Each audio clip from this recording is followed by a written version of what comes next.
Hello and welcome to lottery, जहां हम आपको क्वेश्चन एंड आंसर फॉर्मेट में एग्जाम रेडी नोट्स प्रोवाइड करते हैं।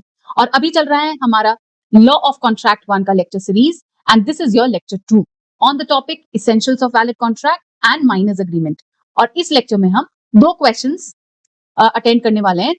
This is in continuation of lecture 1, तो आप लेक्चर 1 देखने के बाद लेक्चर 2 अटेंड करिएगा।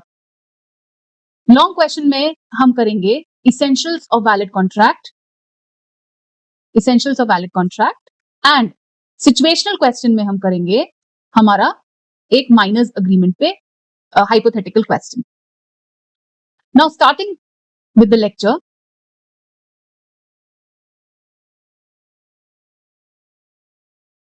So this is a long answer question. आज हम समझेंगे कि अगर लॉन्ग आंसर क्वेश्चन आता है तो उसको कैसे अटेम्प्ट करना होता है, उसमें क्या क्या लिखना होता है। तो the question is, what are the essential elements? What are the essential elements of contract? Essential elements of contract under Indian Contract Act. Explain with relevant provisions and examples. तो आपको इसके अंदर first of all read the question properly. Question में पूछा क्या क्या गया है उसको एक बार आप डिवाइड कर लो, बाइफिकेट कर लो। जैसे इस क्वेश्चन में क्या क्या पूछा गया है, देखिए इस क्वेश्चन में फर्स्ट ऑफ ऑल आपसे पूछा गया है इसेंशियल्स ऑफ वैलिड कॉन्ट्रैक्ट पूछा गया है। सेकंड आपसे पूछा गया है रेलेवेंट प्रोविजन, वो हम साइड बाय साइड करते जाएंगे जब हम इसेंशियल्स करेंगे। थर्ड आपसे पूछा गया एग्जांपल्स, और एग्जांपल्स पूछा गया है तो आप इसके अंदर लैंडमार्क जजमेंट और केस लॉज भी लिख कर आएंगे। सो ये चीज आपको, अगर आप पूरा फुल प्रूफ ये सारे करते हैं अटेम्प्ट, तो आप डेफिनेटली, अगर 10 मार्क्स का क्वेश्चन है तो आप इसके अंदर से मान के चलिए 8 से 8.5 तक के मार्क्स आपको मिल सकते हैं। और depends on a teacher also, you can also score 9.5 because this is a full proof answer. कोई भी टीचर आपको फुल आउट ऑफ फुल नहीं देता है, specially in long answer question, unless and until कोई टीचर ऐसा हो, बट मोस्टली टीचर्स आपको लॉन्ग क्वेश्चन में फुल आउट ऑफ फुल नहीं देंगे। ठीक है, तो आप इसके अंदर आराम से 95% मार्क्स तक भी स्कोर कर सकते हैं। अब हम कैसे स्टार्ट करेंगे इसकी आउटलाइन एक बार समझ लेते हैं। So you start with writing an introduction. You start writing with introduction first. Second आप क्या लिखेंगे? Second हम जितने भी इसके essentials हैं, essentials वो कवर करेंगे। Now for essentials you can write one हो गया, two हो गया। अब इसके अंदर आप ऐसे करके लिख सकते हैं, या फिर सब पॉइंट्स बनाने पड़ेंगे आपको, या फिर आप स्मॉल लेटर्स में A, B, C ऐसे करके लिख सकते हैं, या अपने कैसे भी अपने हिसाब से सब पॉइंट्स बनाए। थर्ड में आप क्या करेंगे, आप केस लॉज लिख सकते हैं, cases, and fourth will be your conclusion. So this can be your outline of this answer. अब इंट्रोडक्शन में आप क्या लिखेंगे, देखिए मैंने आपको बताया जब भी इंट्रोडक्शन होता है, आप जो ये टॉपिक है जिसके ऊपर ये क्वेश्चन फ्रेम हुआ है, पहले उनके वर्ड्स को ही समझा दीजिए। जैसे इसेंशियल और वैलिड कॉन्ट्रैक्ट, अब इसके अंदर सबसे इंपॉर्टेंट वर्ड कौन सा है? Contract, right? Contract is very important. So first you explain what is a contract. A contract is in section 2H. So you explain contract as per section 2H. Contract is an agreement enforceable by law. An agreement enforceable by law. अब जब यहाँ पे agreement आ रहा है तो फिर आप agreement को explain कर दो. So agreement is explained in section 2E. And agreement क्या होता है? Agreement is every promise or set of promises forming the consideration for each other. जिन्होंने भी लेक्चर 1 अटेंड नहीं किया है, प्लीज वो लेक्चर 1 अटेंड कर लीजिए, क्योंकि उसके अंदर आपको कॉन्ट्रैक्ट और एग्रीमेंट दोनों के फॉर्मूलाज दे रखे हैं। आप बहुत अच्छे से दोनों के बीच में डिफरेंस समझाया है, तो प्लीज लेक्चर 1 जरूर अटेंड करना। अब देखिए, this is a simple formula of contract. Contract equals to agreement plus legal enforceability. Okay, agreement plus legal enforceability.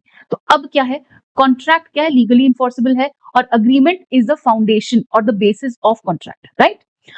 Now section 10, agreement जब भी सेक्शन 10 के इसेंशियल्स फुलफिल कर लेगा तो वो अग्रीमेंट क्या बन जाएगा? कॉन्ट्रैक्ट बन जाएगा। Okay, agreement plus legal enforceability as per section 10।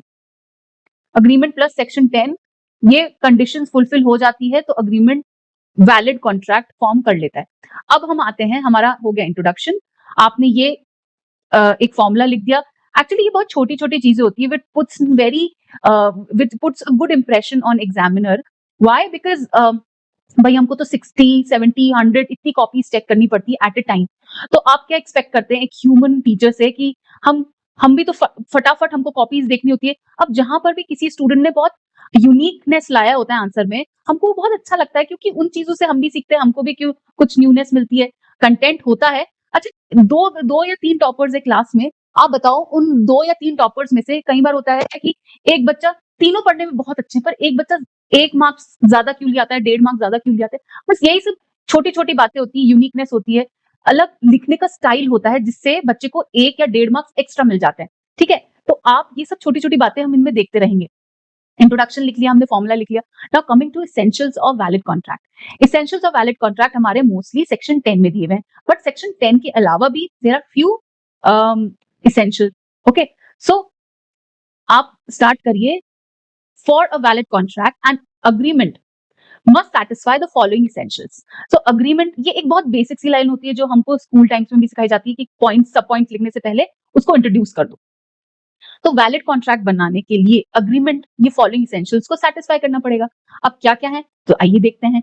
तो पहला जो पॉइंट है that is lawful offer and acceptance. So offer और एक्सेप्टेंस तो है, पर क्या है, वो लॉफुल होना चाहिए, मतलब विधिवत रूप से ऑफर और एक्सेप्टेंस होना चाहिए।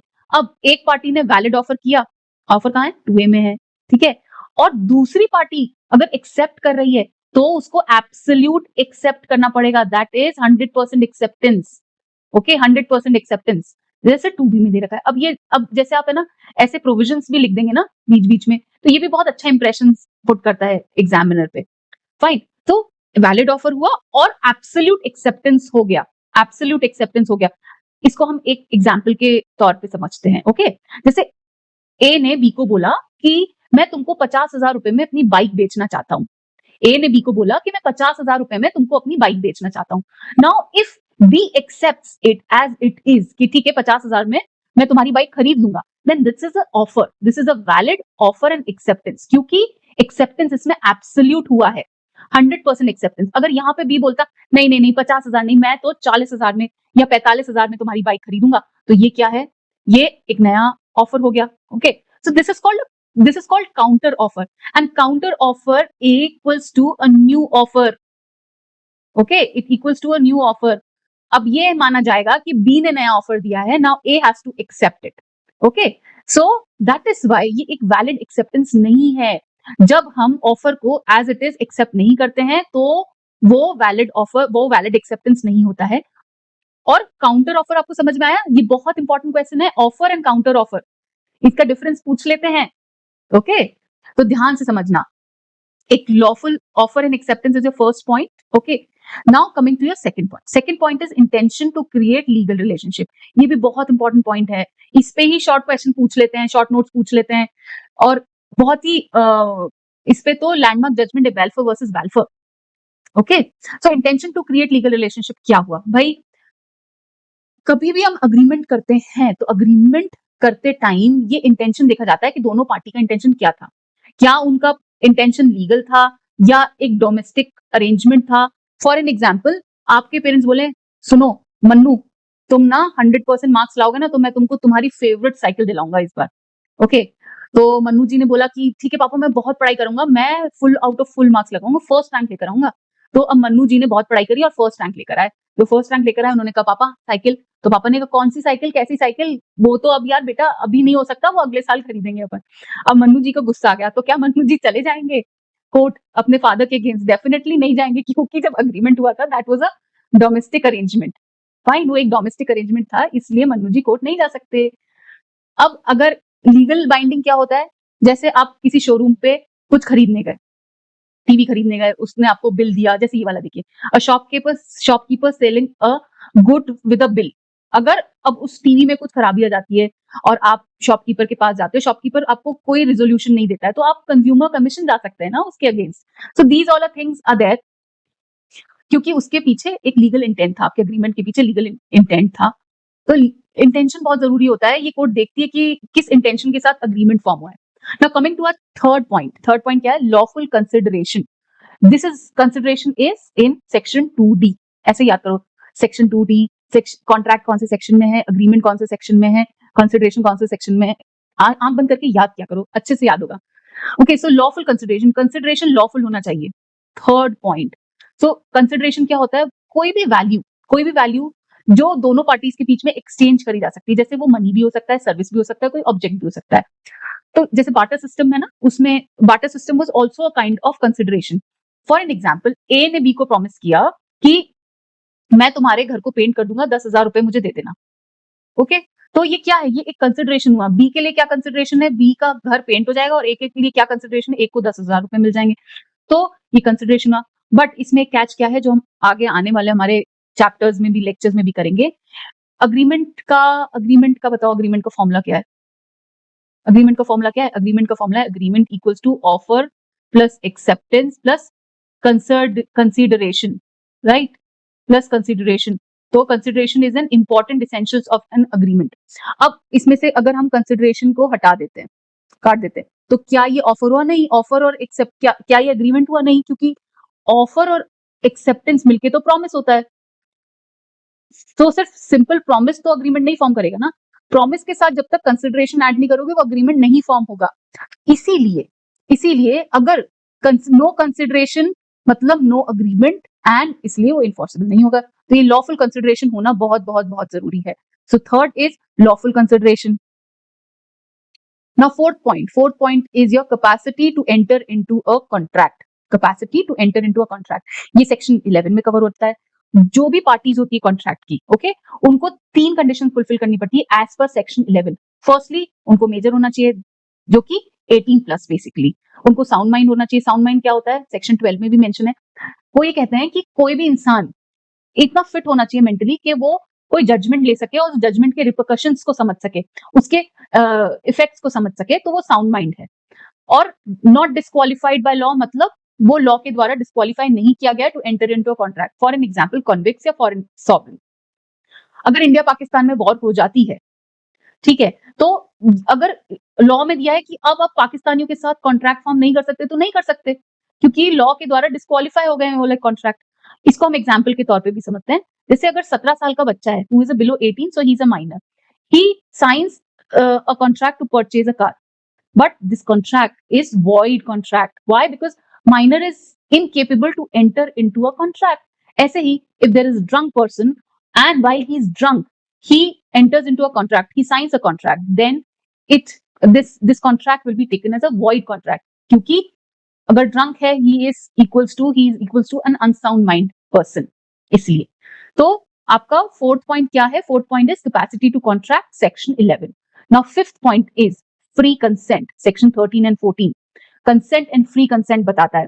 अब कंसेंट कब फ्री होती है? जब वो 5 चीजों से नहीं होती है। ओके, इन 5 के बिना अगर कोई कंसेंट दी जाती है तो कहा जाता है इट्स अ फ्री कंसेंट। मतलब coercion, undue influence, fraud, misrepresentation, mistake, इन 5 के दबाव में आके अगर कोई कंसेंट देता है तो वो फ्री कंसेंट नहीं है। फॉर एन एग्जाम्पल, अगर इसको ऐसे समझते, ठीक है, देखो, अगर मैंने तुमको बोला कि देखो भाई, मुझे तुम्हारा स्कूटर बहुत पसंद आया, मुझे तुम्हारा स्कूटर दे दो, और नहीं तो मैं तुमको मार्क्स नहीं दूंगी इस बार। तो तुम क्या कहते हो? नहीं मैम, प्लीज मार्क्स दे देना, नहीं तो अगर मैं फेल हो गई ना तो मेरे पेरेंट्स मुझ पर बहुत गुस्सा होंगे। तो मैंने कहा ठीक है, तो फटाफट मुझे तुम्हारे स्कूटर के पेपर्स दे दो और साइन कर दो। तो ये क्या है? This is consent, and you sign the contract, now your scooter is mine.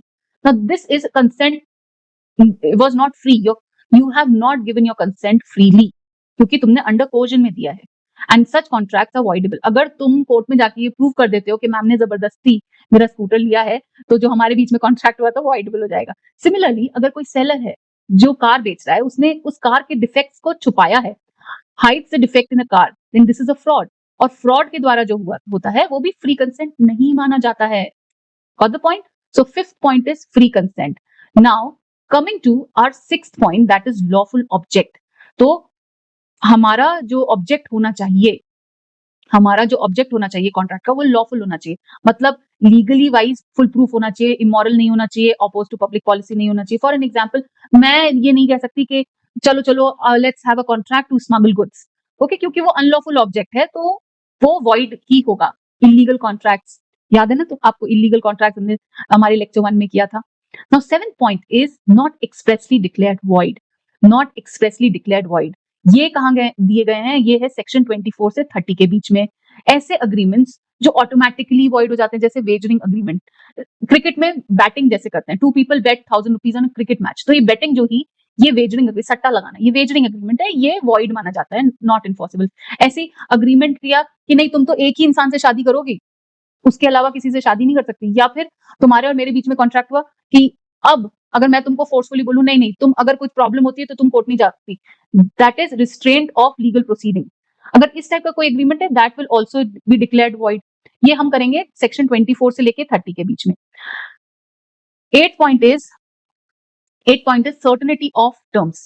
Certainty of terms मतलब हम कभी भी कोई भी कॉन्ट्रैक्ट करते हैं तो उसके टर्म्स एंड कंडीशन क्लियर और अनएम्बिगुअस होने चाहिए, मतलब नो कंफ्यूजन, बिल्कुल क्लैरिटी होनी चाहिए। फॉर एन एग्जाम्पल, अगर ए बोलता है बी को कि मुझे तुमसे कुछ चावल खरीदने हैं, अभी कुछ चावल क्या होते हैं, ये तो बहुत वेग हुआ, अनक्लियर है। अगर वो ये बोलता कि A will sell 50 kgs of rice at ₹40 per kg, now this is certainty, this is clarity, तो ये एक वैलिड कॉन्ट्रैक्ट फॉर्म करेगा। अदरवाइज ये अनसर्टेनिटी के बेसिस पे वॉइड कॉन्ट्रैक्ट हो जाएगा। Now moving on to our 9th point, that is possibility of performance. तो जब भी हम कॉन्ट्रैक्ट साइन करते हैं तो हमको ये देखना चाहिए कि वो कॉन्ट्रैक्ट फुलफिल करना पॉसिबल भी है या नहीं है। फॉर एन एग्जाम्पल, मेरा बहुत अच्छा स्टूडेंट है और मैं बोलूं बेटा अगर तुम प्लीज इस बार एग्जाम में बहुत अच्छे मार्क्स लाए ना, बिलीव मी मैं तुम्हारे लिए चांद तारे तोड़कर ले आऊंगी, but is it possible? It is impossible to perform, इसीलिए ये क्या हो जाएगा, ये वॉइड हो जाएगा। Last and 10th point is compliance with legal formalities. अब कंप्लायंस विद लीगल फॉर्मेलिटीज क्या है? जब भी हम कोई भी कॉन्ट्रैक्ट करते हैं तो उसके लिए कुछ लीगल कंप्लायंसेस होते हैं जो हमको फुलफिल करनी पड़ती है। जैसे वो रिटन होना चाहिए, लिखित में होना चाहिए, वो डॉक्यूमेंट रजिस्टर होना चाहिए और साथ ही उस पे अटेस्टेशन या स्टैम्प्स कुछ लगे होने चाहिए। जैसे हम लोग अगर हम कोई प्रॉपर्टी खरीदने जाते हैं, कोई इमूवेबल प्रॉपर्टी खरीदने जाते हैं, अगर उसकी वर्थ 100 रुपीज से ऊपर है तो लिखित में होनी चाहिए और रजिस्टर्ड होनी चाहिए as per registration act and transfer of property act, right? Oral sale deed is invalid, oral sale deed of such a property is invalid, right? इसके अलावा जब हम कोई भी केस फाइल करते हैं, अभी आप लोग जब कभी कोर्ट जाएंगे, कभी भी केस फाइल करेंगे तो देखते हैं होंगे आप कि वकालतनामा के ऊपर हम लोग वेलफेयर स्टैंप्स लगाते हैं, एडवोकेट स्टैंप्स लगाते हैं, राइट? और उस साथ ही नीचे सिग्नेचर्स होते हैं, पार्टीज के सिग्नेचर्स होते हैं। जब हम कोई भी नई पिटिशन फाइल करते हैं, एप्लीकेशन फाइल करते हैं, उसमें भी पार्टीज की साइन होते हैं। अगर सपोज वो नहीं हो तो फिर तो वो डिफेक्ट में चला जाता है, वो इसीलिए क्योंकि लीगल फॉर्मेलिटीज को कंप्लाई नहीं किया गया है। ओके, तो ये 10 पॉइंट है। इन 10 पॉइंट्स को याद करने के लिए मैंने ये एक नेमोनिक फॉर्मूला बनाया है, C square plus flick plus legal equals to valid contract. इसको आप पॉज करके एक बार अच्छे से समझ लीजिए, और अगर आपके पास भी कुछ बढ़िया सा फॉर्मूला है, नेमोनिक है, कोई शॉर्टकट है ये 10 पॉइंट्स याद करने के लिए, तो प्लीज उसको कमेंट बॉक्स में जरूर लिखना। मुझे भी आप लोगों से कुछ नया सीखने को मिलता है। ओके, अब हम आते हैं हमारे very important very important aspect of this answer, case laws, landmark judgement. अब देखिए क्या होता है, अगर हम केस लॉज लिखते हैं एग्जामिनर पे अगेन एक बहुत अच्छा इंप्रेशन पड़ता है और ये हमको एक्स्ट्रा मार्क्स फेच करके देता है, और ये तीनों ही लैंडमार्क जजमेंट है। तो फर्स्ट इज मोहरी वीवी वर्सेस धर्मदास घोष। इसमें क्या होता है, ये माइनर एक मॉर्गेज कर देता है प्रॉपर्टी और उसके एवज में लोन ले लेता है मनी लेंडर से। फाइन, अब कोर्ट इसमें क्या हेल्ड करती है, कोर्ट बोलती है कि ये जो कॉन्ट्रैक्ट है ये माइनर ने किया है, and as per the essentials of section 10 minor एक कॉन्ट्रैक्ट में एंटर नहीं हो सकता है। ये सेक्शन 11 में है, राइट? सेक्शन 10 और 11, क्योंकि minor contract is void ab initio, means void from the very beginning, शुरू से ही वॉइड होता है। Okay, because minor is not competent under section 11 to enter into a contract. अब आप देखेंगे हम जब भी इस टाइप के लॉन्ग आंसर्स में केसेस लिखते हैं तो हम ब्रीफ फैक्ट्स बताएं, एक या दो लाइन का, और हेल्ड बता दें। This is the best way which shows your clarity and it also saves your time and examiner's time, and it also puts a good impression on examiner. Now second case law is Carlyle versus Carbolic Smog Bowl Company. इसमें क्या हुआ था, जो Carlill smog बोल company थी उन्होंने एक advertisement निकाला रिगार्डिंग देयर प्रोडक्ट स्मॉग बोल, और उसमें उन्होंने कहा कि अगर इस प्रोडक्ट को यूज करने के बाद किसी को भी फ्लू हो जाता है, ओके, तो हम उसको रिवॉर्ड देंगे। अब इसके अंदर मिसेस कार्लिल ने ये उनका प्रोडक्ट यूज किया पर वो बीमार पड़ गई, तो मिसेस कार्लिल ने बोला चलो अब मेरा रिवॉर्ड दो। तो कंपनी ने बोला नहीं नहीं, अब आपने तो एक्सेप्ट ही नहीं किया था, ये तो ऐसे ही हमने एडवर्टाइजमेंट दे दिया था, आपने एक्सेप्ट कहाँ किया। तो फिर कोर्ट ने कहा कि भाई आपके एडवर्टाइजमेंट तो जनरल ऑफर था पूरी पब्लिक को, आपने एडवर्टाइज ही इसलिए किया था, तो क्योंकि ये जनरल ऑफर है सारी पब्लिक को, तो ये कंडक्ट के थ्रू मिसेस कार्लिन ने एक्सेप्ट कर लिया and this forms a valid contract. Okay, now coming to your third case, जिसका हम intention to create legal relationship में भी बात कर रहे थे। This is a landmark judgement, Balfour versus Balfour. अब इसमें क्या था, मिस्टर बैल्फर जो कि हस्बैंड है, वो दूसरी कंट्री में रहने चले गए, पर जाते जाते उन्होंने अपनी वाइफ को ये प्रॉमिस किया कि वाइफी मैं तुमको अपने देश से मंथली अलाउंस भेजता रहूंगा। और वाइफ ने कहा ठीक है। अब वाइफ वेट करती रह गई, वो अब्रॉड चले गए, कुछ दिन तो उन्होंने भेजा, then he stop sending monthly allowance to Mrs Balfour. अब जब वो फेल हो गए तो मिसेस बैल्फर चली गई कोर्ट में। अब कोर्ट ने इसमें बोला कि देखो हम इसमें कुछ नहीं कर सकते, क्योंकि ये हस्बैंड और वाइफ के बीच का मामला है, ये डोमेस्टिक अरेंजमेंट है। फाइन, जब आपने अग्रीमेंट किया हस्बैंड एंड वाइफ ने, तब तो आपका इंटेंशन नहीं था कि हम लीगल रिलेशनशिप क्रिएट करेंगे। तो क्योंकि आपका इंटेंशन लीगल रिलेशनशिप क्रिएट करने का नहीं था और ये एक डोमेस्टिक अरेंजमेंट था, इसीलिए ये एक कॉन्ट्रैक्ट नहीं है। आया? सो ये 3 केस लॉज है। अगर आपको इन तीनों में कोई कंफ्यूजन है और समझ में नहीं आया तो मुझे कमेंट बॉक्स में लिख देना। चल, going to our next ahead of this answer. अब फोर्थ में, क्योंकि इस क्वेश्चन में एग्जांपल्स स्पेसिफिकली पूछा था, तो आप कोई भी बेसिक से 1 या 2 एग्जांपल्स लिख दीजिए, क्योंकि आपने ऑलरेडी ऊपर केस लॉज लिख दिए हैं। अब एग्जांपल में आप कोई भी माइनर्स अग्रीमेंट पे केस लॉज एग्जांपल लिख सकते हैं, या फिर इलीगल ऑब्जेक्ट पे आप कोई भी एग्जांपल लिख सकते हैं। तो एग्जांपल आप अपने हिसाब से बना के लिख दीजिए। Now the fifth thing which I would like to tell you is, अगर आप कुछ एक्स्ट्रा लिखते हैं तो हमेशा टीचर को भी लगता है कि यार बच्चे ने एक्स्ट्रा एफर्ट डाला है, तो मैं भी कुछ एक्स्ट्रा पेमेंट, एक्स्ट्रा मार्क्स दे ही देते हैं। तो अगर आप इसमें शॉर्ट में अग्रीमेंट और कॉन्ट्रैक्ट के बीच में डिफरेंस लिख देंगे तो भी ये एक अच्छा तरीका होगा एग्जामिनर पे इंप्रेशन जमाने का। तो इसमें आप क्या करेंगे, एक साइड अग्रीमेंट, एक साइड कॉन्ट्रैक्ट लिखेंगे। ये हमने लेक्चर 1 में भी किया था, आप जाके चेक कर सकते हैं शॉर्ट नोट्स में। बेसिस में क्या है, आप मीनिंग बताएंगे, साथ में आप इनके सेक्शन बताएंगे, लीगल इफेक्ट बताएंगे कि अग्रीमेंट इन्फोर्सिबल हो भी सकता है और नहीं भी हो सकता, और कॉन्ट्रैक्ट इज ऑलवेज इन्फोर्सिबल, क्योंकि कॉन्ट्रैक्ट क्या है, an agreement enforceable by law, तो वो हमेशा इन्फोर्सिबल रहेगा। लीगल रिक्वायरमेंट बताएंगे जिसमें आप दोनों के जो हमने फॉर्मुलाज किए वो बस फॉर्मुलाज लिख के आ जाइए, वो काफी है। Then you tell the scope, agreement has a wider scope and contract has a limited scope, narrower scope, क्योंकि अग्रीमेंट में लीगल और सोशल अग्रीमेंट्स दोनों आ जाते हैं, और कॉन्ट्रैक्ट में सिर्फ और सिर्फ लीगल अग्रीमेंट्स आते हैं, क्योंकि सिर्फ लीगल अग्रीमेंट्स ही कॉन्ट्रैक्ट फॉर्म करते हैं। Then you give any one example in the table and at the end you conclude your answer. Okay, at the end you conclude your answer, एक या 2 line में conclude कर दीजिए। जैसे a valid contract requires more than just an agreement. It demands intention and fulfillment of legal essentials under section 10. These ensures that the contract is not only mutually and voluntary but also legally enforceable. So इस तरह से आप अपना conclusion लिख दीजिए। अब हम आते हैं हमारे नेक्स्ट क्वेश्चन पे, that is situational question. Okay, that is situational question. देखिए, बहुत बच्चे मुझसे बहुत फ्रीक्वेंटली पूछते हैं, मैम हम सिचुएशनल क्वेश्चन को कैसे अटेम्प्ट करें, और आजकल तो कॉलेजेस में ओपन बुक एग्जाम्स होते हैं, सिचुएशनल क्वेश्चंस पूछे ही जाते हैं, तो इसीलिए सिचुएशनल क्वेश्चन को अटेम्प्ट करने का सबसे अच्छा तरीका ये हो सकता है। अब देखिए, ये इसको देखिए, इस क्वेश्चन को, a 17-year-old student enters into a contract. तो 17 ईयर से तो आपको समझ में आ गया होगा that this kid is a minor. Okay, he's a minor. 17-year-old student enters into an agreement with a car dealer to purchase a second-hand car for 3.5 lakh rupees. He pays 50,000 advance and signs the agreement. Later, he refuses to pay the balance and asks for the refund. Now, the first question in this is, can the car dealer enforce the contract against the minor? क्या car dealer minor के against ये contract enforce करवा सकता है, क्योंकि 50,000 advance दिए minor ने, 3 लाख रुपए देना बाकी है। अब सेकंड क्या है, discuss the relevant legal provisions and case laws. 3 चीजें पूछी हैं, तो लीगल प्रोविजन और केस लॉज भी हमको बताना है।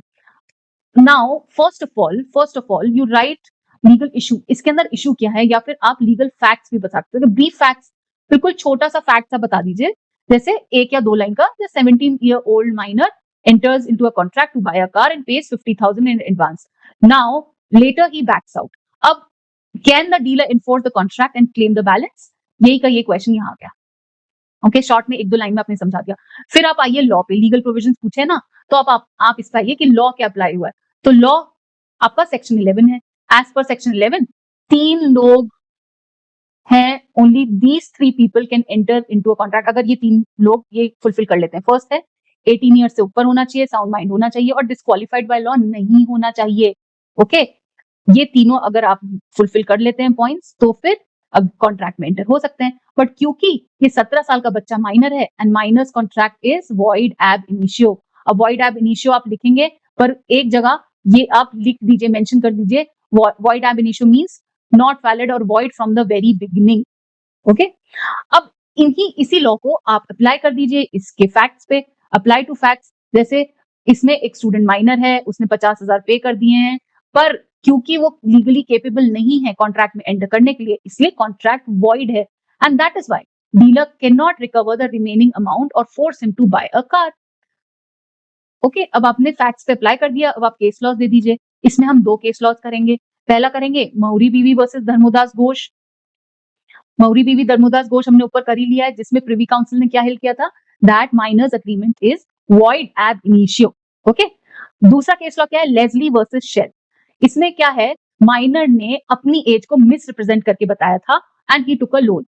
ओके, फिर कोर्ट ने ये कहा कि fraudulent misrepresentation by minor does not create a valid enforceable contract. मतलब अगर माइनर ने अपनी उम्र गलत भी बताई है, if he is trying to convey that I am major, तब भी अगर वो कॉन्ट्रैक्ट में फॉल कर लेता है, तब भी वो कॉन्ट्रैक्ट वॉइड एब इनिशियो ही होगा।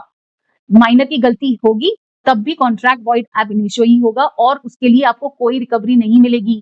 तो कभी भी किसी माइनर के साथ अग्रीमेंट मत कर लेना। Now coming to the conclusion आप इसको कंक्लूड कर दें that the car dealer cannot enforce the agreement. A minor's contract is void even with partial payment or signature. The law protects minor from the liability. Okay. Now this was your lecture 2. अगर आपको पसंद आया हो तो please like करें, share करें और अपने दोस्तों के साथ इसको समझे, पढ़ें और साथ ही अगर आपको इसकी समरी चाहिए इस लेक्चर की, तो डिस्क्रिप्शन बॉक्स में जरूर देखना। So thank you from my side. I am doctor Arushi Gaur Chauhan and this is my number and email address. If you have any query, any question, do mail me or WhatsApp me on this number. See you in our next lecture. Bye.